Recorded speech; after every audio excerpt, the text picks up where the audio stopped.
আচ্ছা, আমরা এই যে ছোট ট্রানজিস্টরটা পরিমাপ করলাম। এখন দেখেন এই আইসির মতো দেখতে কিন্তু আরেকটা ট্রানজিস্টর আছে, এটাও সেমভাবেই পরিমাপ করতে হয়।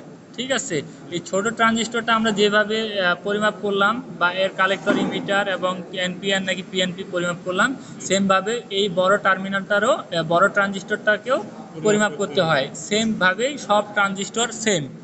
তো এইটা যেটাকে ট্রানজিস্টর নাকি অন্য কোনো ধরনের ডিভাইস, সেটা অবশ্যই নাম্বারিং দেখে কি করতে হবে, জানতে হবে কিংবা খুঁজে নিতে হবে। যেমন আমার হাতে এখন যে ট্রানজিস্টরটা আছে, এটা কত 13007B নাম্বারের একটা ট্রানজিস্টর। তাহলে এইটাও কি সেম? তাহলে দেখি, এটাকে আমি একটা লেগ কমন করলাম, অপর দুই লেগে একটাতে দেখাচ্ছে কত 537, আরেকটাতে দেখাচ্ছে কত 571। অর্থাৎ আমি একটাকে কমন রেখে অপর দুইটা আমার কি করছে, ভ্যালু শো করছে। তার মানে যেটা আমি কমন রাখলাম ওইটা কি, ওইটা হচ্ছে বেস বা পজিটিভ পি। আর অপর যে দুইটা দেখাইলে ওই দুইটা কি নেগেটিভ টার্মিনাল দিয়ে যেহেতু দেখাইছে, অপর দুইটা কি এন এন। তাহলে কি পাইলাম, এন এন পি, অর্থাৎ P N N N sorry NPN transistor. আচ্ছা, এখন এটার তাহলে বেস কোনটা, যেটা কমন ওটা বেস, আর যেটার ভ্যালু কম শো করছে ওইটা কি, একটাতে 538 আর একটাতে 573। 538 573, তাহলে এখন কোনটা কালেক্টর আর কোনটা ইমিটার? যেটা 573 কম ভ্যালু শো করছে ওইটা কালেক্টর, যেটাতে ভ্যালু বেশি শো করছে ওইটা ইমিটার। তাহলে এভাবে আমরা মূলত ট্রানজিস্টর পরীক্ষা করব।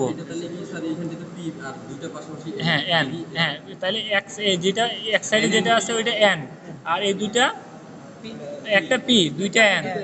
ঠিক আছে, হ্যাঁ এনএনপি, হ্যাঁ কিন্তু এনএনপি কি আমরা বলি, আমরা কি বলি এনপিএন। ঠিক আছে, তাইলে এখন এই ট্রানজিস্টরটা মাঝখানে কি করছিল, বেস, আর এই ট্রানজিস্টরটা সাইডে বেস।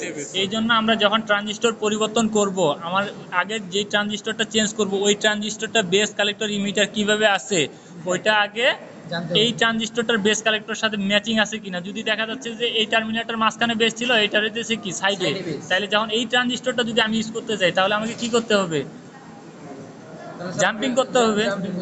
জাম্পিং করা ছাড়া কি এটা আমি বসাইতে পারবো? বসবে না। যদি নষ্ট থাকে ট্রানজিস্টরটা তখনও কি মান শো করবে? না, তখন শো করবে না। তখন এটা কিভাবে হয় শর্ট সার্কিট, যদি শর্ট হয়ে যায় তাহলে কি একে অপরের ভিতর কন্টিনিউটি শো করবে। ঠিক আছে,